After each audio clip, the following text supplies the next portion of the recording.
Ebi babigambira izoba oba bari mu rukiko aha mbuga nkuru ya district ya Mbarara Rikamukuzi orwaba rugenderere kushara amagezi eki barakore okureba ngu batunga sente zabo. Aba nibegitira mu 2022 harumwe cya Greater Mbarara na Sereti Operators obwa hati abarikubanja biriyooni 66 hamwe n'ecya South Western Tea na Bed Operators Association obwa hati abarikubanja biriyooni 57. Tukandikira Minister Agriculture and Hardism and Waste Creation several times tutakugarukamo twahandikira Prime Minister twandikira Agacencwire abantu beitu ababire bashabire amajani bakozera amajani kandi bagasapurayingire farmers abatwire barikubanja barikuzengera no mukoti n'ahandi kushaba government ngwegumizemu ebashashure esente zabe ziri kwingana biriyooni 55 ezi batugambira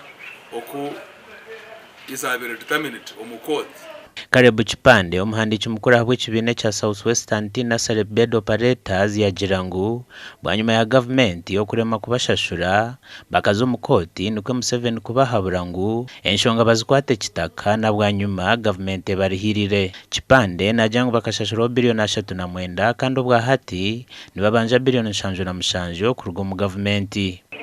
39 billion, and we are now demanding 75 billion, arising because out of the 20% that they were supposed to pay us, they only paid 10%.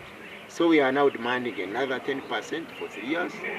Biriyooni 55 kuzikashura omuntu w'amajani nisho zigenda zikana omuntu wa hasi because naza kushashura bya nakozesa nabo bashashura abandi bagure obuhunga n'ebindi byo kujye bindo mu maduka baguriki so noza kushanga all products ziri kutambura kandi noza kushanga economy yona yitu ya Kageze na Ankole yabasa kukwata ha sentezi.